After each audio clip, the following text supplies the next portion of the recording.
ॐ भूर्भुवः तत्सवितुर्वरेण्यं भर्गो देवस्य धीमहि धियो यो न प्रचोदयात्।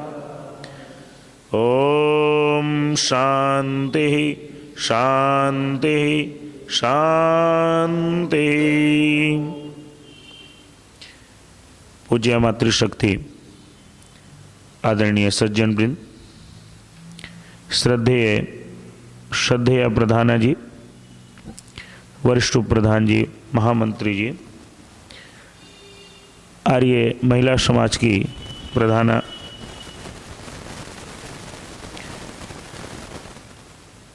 मैंने एक श्रृंखला आपके सामने गीता की प्रारंभ करी थी। वस्तुतः आज समाज में जिस प्रकार का वातावरण है, जिस प्रकार का विचार दर्शन है, वो बड़ा नकारात्मक है।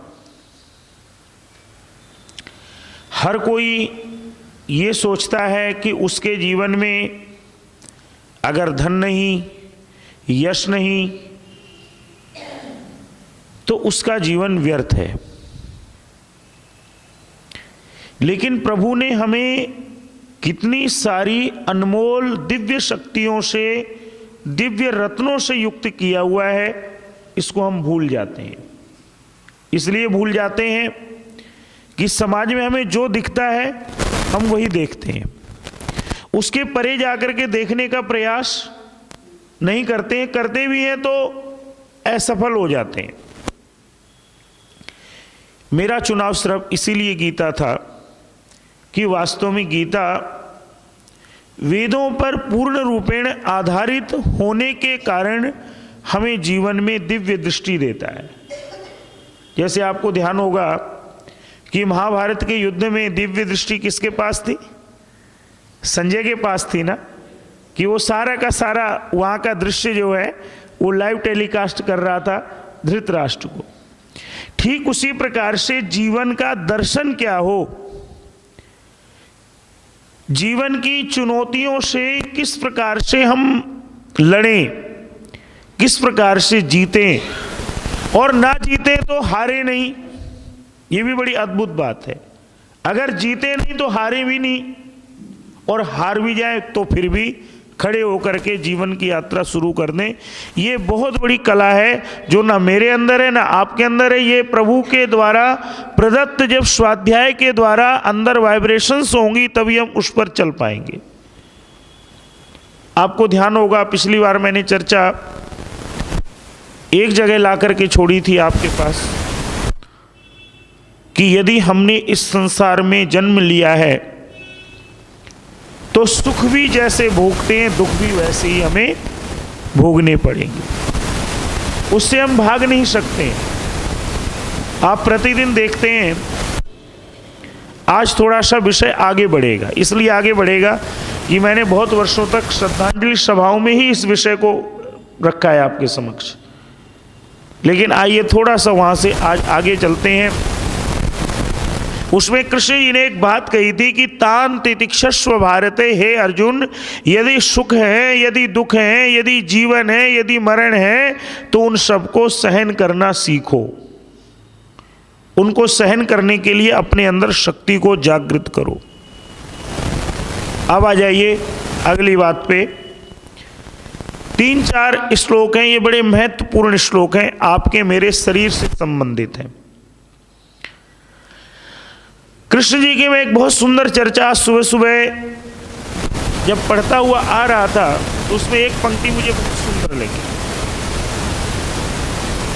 कुछ लोग कहते हैं कि गीता जो है वो बड़ा हिंसा फैलाने वाला ग्रंथ है। आपको ध्यान होगा पीछे रूस के एक देश ने ऐसी ही टिप्पणी करी और उस पर पाबंदी तक लगाने के लिए एक व्यक्ति ने आवेदन कर दिया कोर्ट में।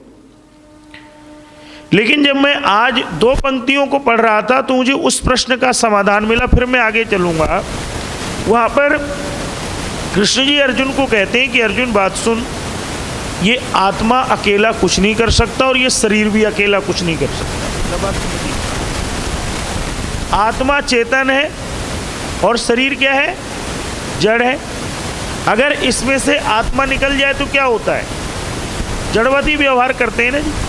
अभी जो मैं बोल रहा हूँ, अभी जो आप सुन रहे हैं, ये दोनों का सामंजस्य है, शरीर का और आत्मा का। अकेली आत्मा सुन भी नहीं सकती है और अकेला शरीर बोल भी नहीं सकता है। तो वहाँ पर एक बहुत सुंदर चर्चा आई थी कि वास्तव में ये जो चीज़ है, ये जब तक दोनों का सही प्रकार से सामंजस्य नहीं होगा तब तक आपकी जीवन की यात्रा अपने आप में पूर्ण नहीं होगी। अब जरा ये 2-3 श्लोकों का आप चिंतन करना, मनन करना। इनको केवल ये मत सोच लेना कि ये अंतिम समय के लिए है। वस्तुतः दिक्कत ये हो गई है कि हम बहुत सारी चीज़ों को ये सोच लेते हैं कि जब हमारा कुछ ऐसा आएगा तब के लिए है ये। लेकिन एक आपको बात बोलूं और स्वयं समझ करके कह रहा हूं कि जो ज्ञान होता है ना, वो हमेशा के लिए होता है, वो केवल एक समय के लिए नहीं होता। ज्ञान जो होता है वो हमेशा के लिए होता है। आपका जो स्वाध्याय है वो हमेशा काम आएगा। अब आइए, शरीर को लेकर के है, अंतवंत इमे देहा नित्यस्योक्ता शरीरिणे अनाशिनो अप्रमेयस्य तस्मात् युद्धस्व भारत। कहते हैं ये शरीर कैसा है? अंतवंत है। ये शरीर आप जानते हैं कैसा है? बोल दीजिए। अंत होने वाला है। लेकिन इसमें से एक चीज ऐसी है जो अंत नहीं होती है, वो नित्य है। शरीर इणे, जो इसके अंदर रहने वाला आत्मा है, उसका कभी अंत नहीं होता। अगली चीज बड़ी सुंदर कह दी कृष्ण जी ने, अनाशिनो अप्रमेयस्य। आप एक बात बताइए, हम सब लोग बैठे, हम सबको अपना वजन पता है, कितना वेट है, हमारी हाइट कितनी है ये भी पता है। कोई आत्मा की लंबाई चौड़ाई बता सकता है? ना आप बता सकते, ना मैं बता सकता। हमें अपने शरीर का तो मापतोल पता है, लेकिन आत्मा का मापतोल किसी को नहीं पता है। शब्द है अप्रमेयस्य, उसका कोई वो नहीं है, अनाशिन है और ये कभी नष्ट नहीं होने वाली है। इसलिए हे अर्जुन, उठो और युद्ध करो। अगला क्या कहते हैं वो, वाशांसि जीर्णानि यथा विहाय नवानि गृह्णाति नरोपराणि तथा शरीराणि विहाय जीर्ण्यानि अन्यानि संयाति नवानि देहि। आपने बहुतों बार सुना होगा ये श्लोक। मैं एक छोटे से उदाहरण से, जो आपको पहले भी सुनाया हुआ है। मान लीजिए मैंने आज सुबह सुबह ये कमीज डाली, पहन के आ गया मैं। आज मैंने बड़े दिनों बाद ये नवीन वस्त्र धारण किया, और जब आज धारण करके आया तो मेरा जीवन में कोई ऐसा कार्य था जो बड़े दिनों से रुका हुआ था। आज सारे काम संपन्न हो गए, एक के बाद एक, एक के बाद एक, सारे शुभ समाचार मिलते रहे। आज मैं शाम को घर में जाके क्या करूंगा, इसको तय करके रखूंगा और कहूंगा आज के बाद जो भी मेरा शुभ दिन होगा उस दिन मैं इस कुर्ते को पहन के जाया करूंगा। लेकिन एक छोटी सी बात बताइए, ये अंधविश्वास भी यदि मैं करूं तो ये कुर्ता कितने दिन चलेगा? 10 साल, 12 साल? कभी तो ये फटेगा, कभी तो इसको बदलना पड़ेगा। जिस दिन मैं इसको बदलने जाऊंगा, नवीन वस्त्र पहनने जाऊंगा इसकी जगह, तो क्या मैं रोने लगूंगा कि साहब मेरा ये भाग्यशाली कुर्ता चला गया और बड़ा दिक्कत हो गई? अब तो आप मुझे क्या कहेंगे? मूर्ख कहेंगे, बेवकूफ कहेंगे, जो भी शब्द ऐसे होंगे उनसे मुझे सुशोभित करेंगे। क्यों? क्योंकि वास्तव में इसका तो कार्य ही क्या है? बोलिए। पहना है तो एक दिन ये समाप्ति भी होगा। ठीक उसी प्रकार से शरीर के लिए कहा गया है। मैं आज जब इन श्लोकों को पढ़ रहा था तो मेरे मन में बहुत सारे लोगों का नाम आया। मेरे मन में सबसे पहले स्वामी दयानंद जी का नाम आया। क्यों आया? आप देखिए स्वामी दयानंद जी को, वो अंग्रेज कलेक्टर जब उनको बोलता है कि स्वामी जी, प्रातः काल जब आप अपनी ईश्वर से प्रार्थना करते हैं तो थोड़ी सी प्रार्थना हमारे राज्य की उन्नति के लिए भी कर दिया करिए। और स्वामी जी क्या उत्तर देते हैं? कहते हैं मैं तो उस प्रभु से ये प्रार्थना करता हूं कि कब तुम इस देश को छोड़ करके चले जाओ।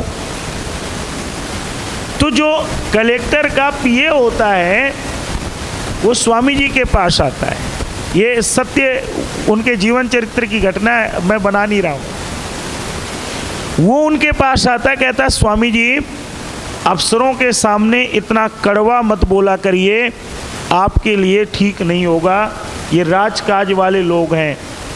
कहते हैं उस दिन स्वामी दयानंद जी के मुख को देखने लायक था, जो उन्होंने इस आत्मा को लेकर के कहा कि अगर उस परमात्मा के राज्य में मैं हूं तो मुझे किसी का डर नहीं है। मैं उस प्रभु की गोद में बैठा हूं तो हर प्रकार से रक्षित हूं। अरे भला वो मुझे क्या मारेगा, मेरे शरीर को ही तो मारेगा, मैं तो फिर भी कहीं ना कहीं जाके मेरा जो भोग होगा, जो मेरा जन्म होगा, फिर मुझे प्राप्त हो जाएगा। स्वामी श्रद्धानंद जी को देख लीजिए, जुलूस जा रहा है, आप जाते हैं ना टाउन हॉल में, और स्वामी श्रद्धानंद जी की मूर्ति लगी है। अंग्रेज गोलियां चलाने का ऑर्डर देते हैं और वो सन्यासी सबके आगे अपना सीना चौड़ा करके आता है, कहता है अगर गोली लगेगी तो सबसे पहले मेरे को लगेगी। शहीद भगत सिंह का दृश्य याद कीजिए, वो आपको दृश्य याद होगा अगर आपने पढ़ा होगा कि उनकी फांसी होनी है, फांसी एक दिन पहले दे दी जाती है, भी आपको पता है। और वो क्या पढ़ रहे हैं? लेनिन की आत्मकथा पढ़ रहे हैं। आप जानते हैं लेनिन भी बहुत बड़ा क्रांतिकारी माना जाता है। लेनिन की आत्मकथा पढ़ रहे हैं, उसकी पुस्तक को पढ़ रहे हैं, और जब जेलर आता है तो कुछ नहीं कहते, एक बात कहते हैं, अरे जेलर साहब, एक क्रांतिकारी का दूसरे क्रांतिकारी के साथ मिलन तो हो जाने दीजिए। गुरु नानक देव को याद कीजिए, कहाँ कहाँ उन्होंने किन किन लोगों से टक्करें ली। किसी को भी याद करेंगे जिस व्यक्ति ने वास्तव में आपको लगेगा कि उसको किसी प्रकार का अपना भय ही नहीं। ये शक्ति कहाँ से आई, ये ताकत कहाँ से आई? पंथ अनेक हो सकते हैं, संप्रदाय के धर्म गुरु अलग हो सकते हैं, लेकिन सबके अंदर जो एक कॉमन सी बात हो सकती है वो एक है कि वास्तव में उन्होंने इस आत्मा के रहस्य को समझ लिया था, तभी तो उनके अंदर का डर भी समाप्त हो गया था। और अगली बात क्या आती है, ये भी आपने सुना हुआ है लेकिन सुना देता हूं, प्रकरण में है, नैनम छिन्दन्ति शस्त्राणि नैनम दयति पावके न च एनम क्लेदयन्त्यापो न शोषयति मारुते। आप जानते हैं आत्मा को शस्त्र काट नहीं सकते हैं। अरे शस्त्र किसको काटेंगे? इस शरीर को काटेंगे। लेकिन ये कहना बड़ा आसान है, करना उतना ही मुश्किल है। जब हम डॉक्टर के यहाँ जाते हैं मेरे को ये श्लोक याद आते हैं। आप पूछो क्यों याद आते हैं? जरा विचार कीजिए, ध्यान दीजिएगा, थोड़ा सा चैतन्यतापूर्ण तरीके से सुनिए। जब डॉक्टर कहता है कि पंडित जी इंजेक्शन लगेगा, तो सारा ध्यान कहाँ जाता है जी? इंजेक्शन पे जाता है, और वो हाथ में जहाँ लगना होता है उस जगह में जाता है। उस समय भगवान याद आते हैं, अरे ये भी लगना था, ये भी कष्ट प्राप्त होना था। तो आप विचार कीजिए कि जब आत्मा इस शरीर को छोड़ेगी उस समय इसको कितना दुख होता होगा। विचार करिए आप। तभी आप देखिए कि ज़्यादातर जो मनोवैज्ञानिक कहते हैं मैं बोल रहा हूँ, आप सुन रहे हैं, हम भी एक जैसे ही, हम और नहीं है, हम यही है जो सुन रहे हैं, बोल रहे हैं। हम लोगों में से ज़्यादातर जब अंतिम समय में जाते हैं तो बेहोश हो जाते हैं, उसका डर इतना बड़ा होता है।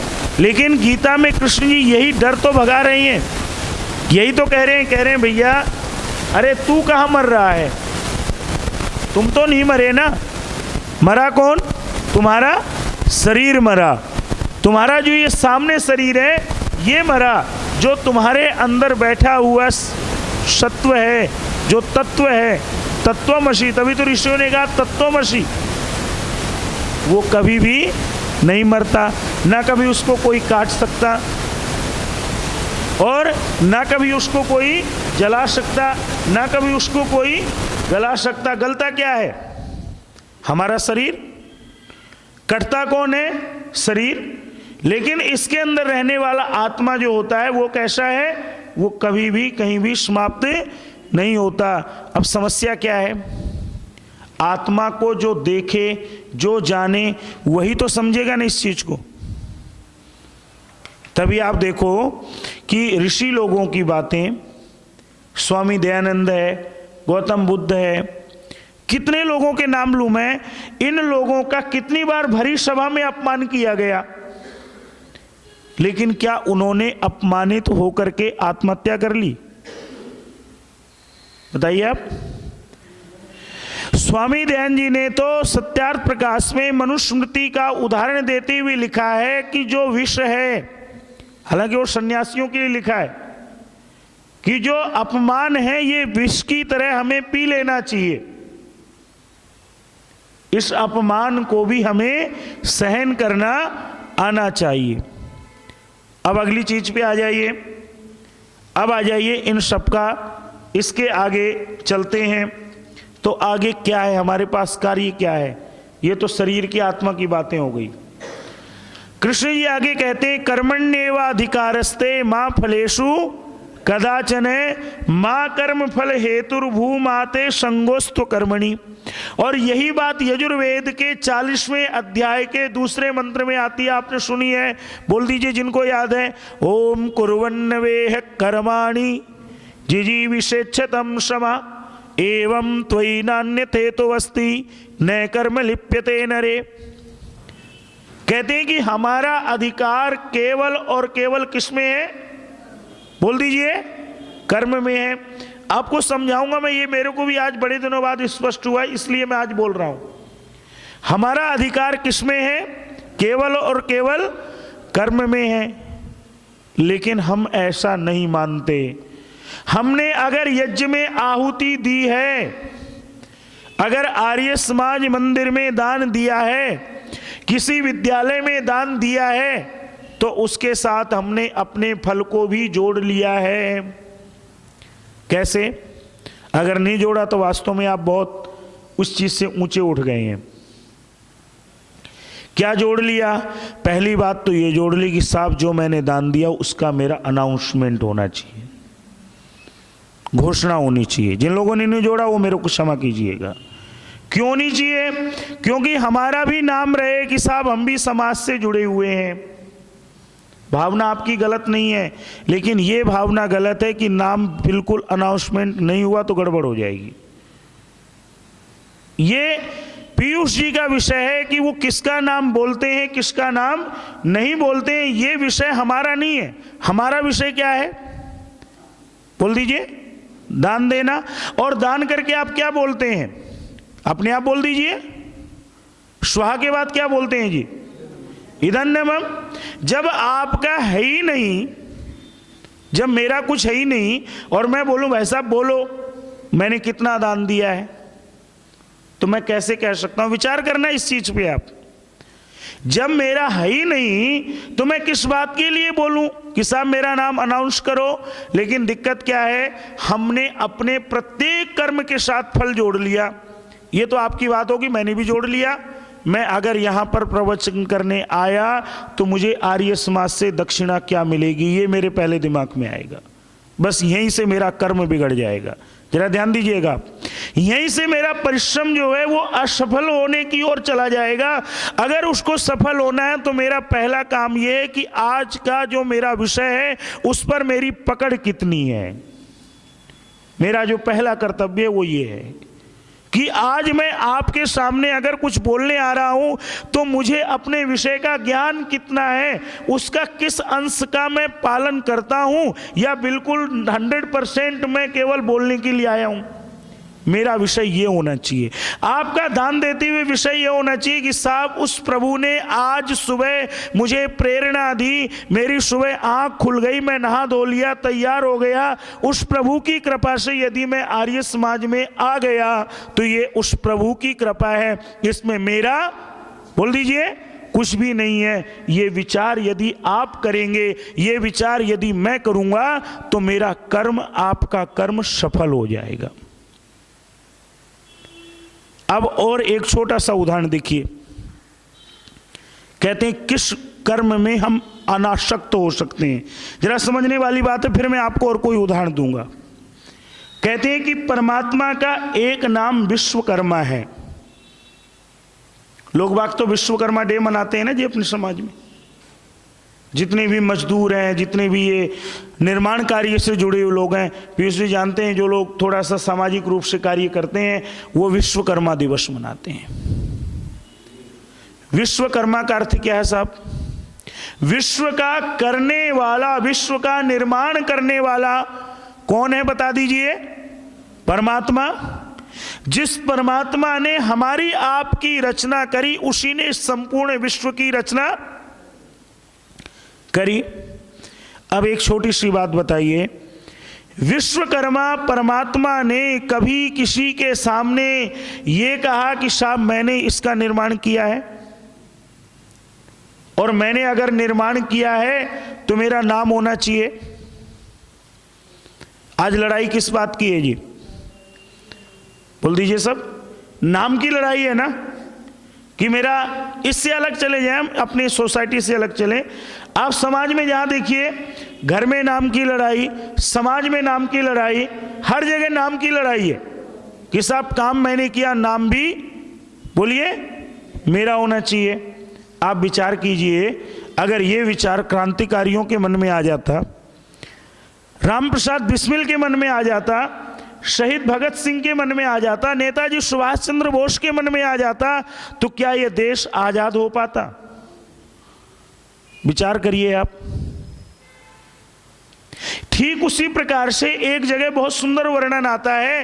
कहते हैं आपने आम लगाना, जरा ध्यान दीजिएगा, पीछे आपकी जगह बहुत है ना, आप पेड़ लगाएं।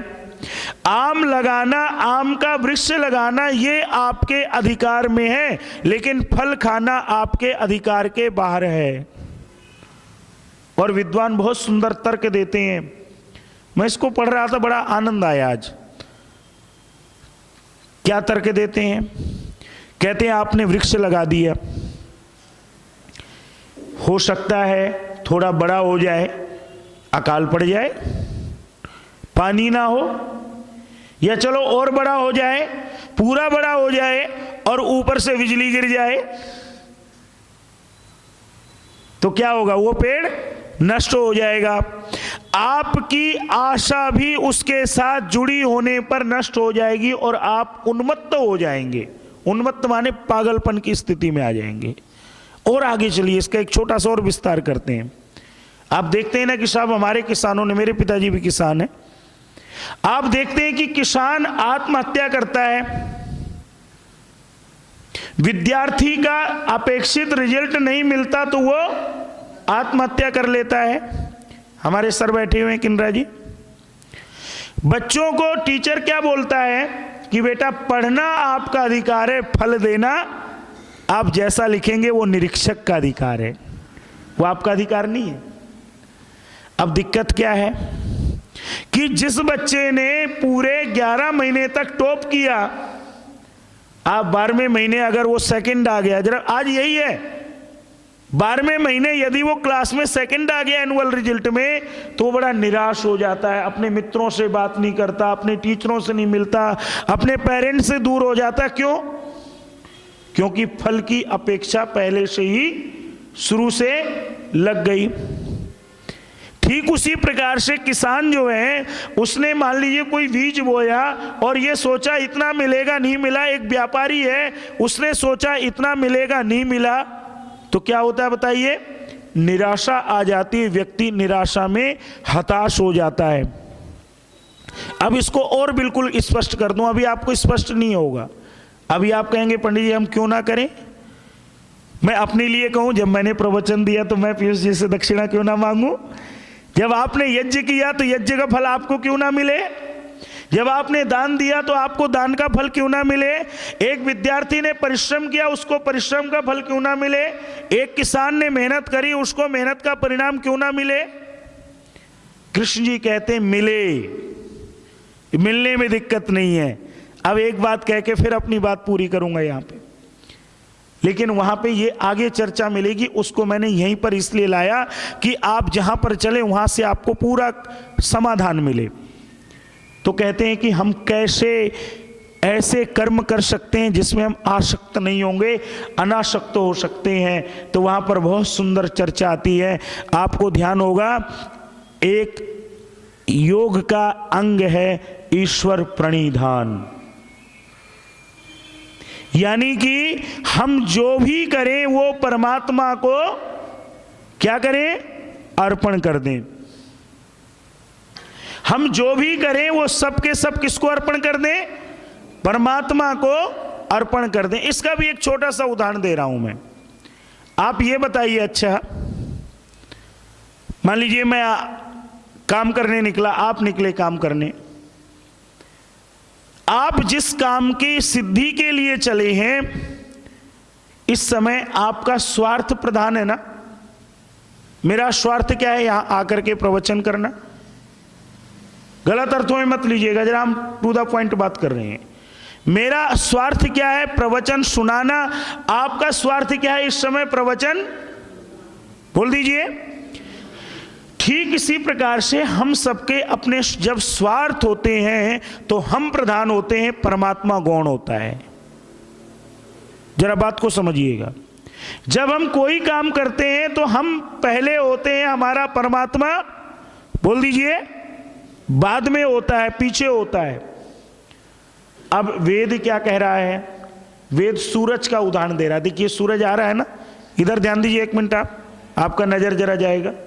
ये सूरज आ रहा है, आप ये बताइए सूरज की किरणें तो असंख्य है, संख्या नहीं है। अगर किरण ही कहने लगे कि मैं सूरज हूं और सूरज मुख्य नहीं है, जरा दोनों को मिलाना आप। अगर किरण कहने लगे कि साहब मैं सूरज से बड़ी हूं, सूरज मेरे से छोटा है, आज का मनुष्य क्या कर रहा है, मैं परमात्मा से बड़ा हूं, परमात्मा कहीं दूर है। मैं परमात्मा हूं, परमात्मा कहीं मेरे से दूर है। बस यही चीज है जो आप स्पष्ट समझेंगे। आज इस चीज का मंथन करना, विचार करना। मैं तो सुबह से उठा हूं जब से, आज इसी बात का मंथन कर रहा हूं कि वास्तव में हम सब सूर्य की किरणों की तरह परमात्मा की किरण है। हम सबका आभा मंडल, हम सबको प्रकाश देने वाला परम पिता परमात्मा है। और हम कोई काम करते हैं वो अपने लिए ना करके जिस दिन परमात्मा के लिए करने लगेंगे उस दिन आपको आनंद आएगा कि नहीं आएगा। आप एक बात बताइए, मैं फिर आपको वही पुराना उदाहरण देता हूं। मान लीजिए मनमोहन सिंह जी का फोन आ जाए किन्नरा जी के पास कि किन्नरा जी कल एक काम करना, आपकी आर्य समाज विवेक विहार का यज्ञ प्रधानमंत्री निवास में है। आपका यज्ञ कहां है, यहां नहीं है, प्रधानमंत्री निवास में यज्ञ करना है आपको। आप सबके अंदर कितना उत्साह आएगा, विचार करना। कितना आपको आनंद आएगा कि अरे वाह, क्या प्रभु की कृपा है कि इतनी सारी आर्य समाजें हैं, उनमें से हमारा ही चुनाव हो गया। और वो भी प्रधानमंत्री का डायरेक्ट फोन आया कि साहब कल आओ मेरे घर में, आप सब यज्ञ करेंगे, सत्संग साप्ताहिक प्रधानमंत्री निवास में होगा। मैं इस बात को और छोटा सा आगे बढ़ाता हूं। अगर आप सब और मैं यही सोच के आए कि हमें उस प्रभु ने आज यज्ञ करने भेजा है, हमें यज्ञ अपना नहीं प्रभु का करना है, कितना आनंद आएगा आपको, विचार कीजिए। लेकिन ये विचार नहीं आता, विचार ये आता है कि मेरी आहुति पड़ी नहीं, जल्दी से आगे चले जाओ। भाई यज्ञ में हम बैठे हैं तो यज्ञ में तो सब शामिल हैं, चाहे वो कोई पीछे बैठा है चाहे कोई आगे बैठा है, मानसिक रूप से तो आप यज्ञ में शामिल हो गए। उस प्रभु ने आपको यहां भेज दिया, उसने आपसे अपना यज्ञ करवा लिया। अब आ जाइए इसी बात पे, फिर आगे कहते हैं कि इसका मतलब क्या हुआ कि सुबह से शाम तक, शाम से सुबह तक हम ऐसा कर्म करें जो वास्तव में प्रभु को अर्पण किया जा सके। जब उसको अर्पण करने बैठे तो उसमें कोई हमें किसी प्रकार का संकोच ना हो। तो कहते हैं ये होता है अगर ईश्वर अर्पण कर्म करेंगे तो फिर अगर जीत या हार की परवाह बोलिए नहीं करेंगे। अगर ईश्वर अर्पण कर्म नहीं करेंगे तो निश्चित रूप से जीत और हार की परवाह होगी। समय हो गया है, बस एक छोटी सी बात कहता हुआ आगे लूंगा। चर्चा करने का आज बहुत